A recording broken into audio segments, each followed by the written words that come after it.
Assalamualaikum warahmatullahi wabarakatuh. Saya Fairuz Putranvi. Hari ini saya akan melakukan presentasi mengenai penyusunan anggaran utang dan modal untuk mata kuliah penganggaran dengan dosen pengampu Bapak Dr. Wirmi Eka Putra, SE, MSI, CIQNR, dan disusun oleh saya sendiri, Fairuz Putranvi, dengan NIM C1C0152 dari kelas R011 Akuntansi.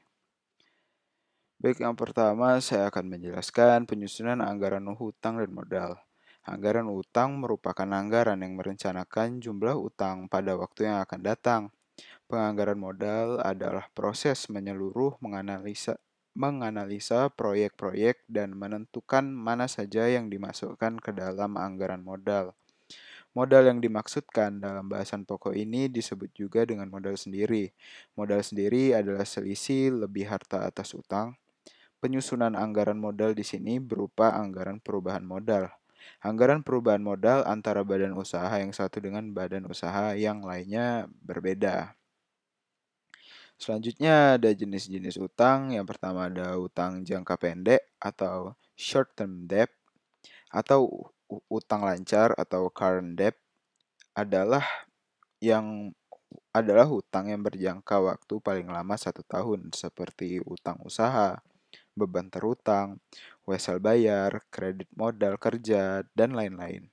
Adapun utang jangka panjang atau long term debt atau utang tak lancar atau non-current debt adalah hutang yang berjangka waktu lebih dari setahun, seperti misalnya utang obligasi, hutang hipotek, kredit investasi, dan lain-lain. Adapun faktor-faktor yang mempengaruhi anggaran utang. Yang pertama, ekspansi.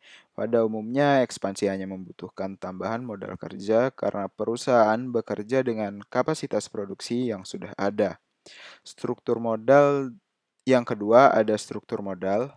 Dalam hubungannya da- dalam hubungannya dengan struktur keuangan dan struktur kekayaan dikenal adanya pedoman atau aturan struktur keuangan yang konservatif, baik vertikal maupun horizontal.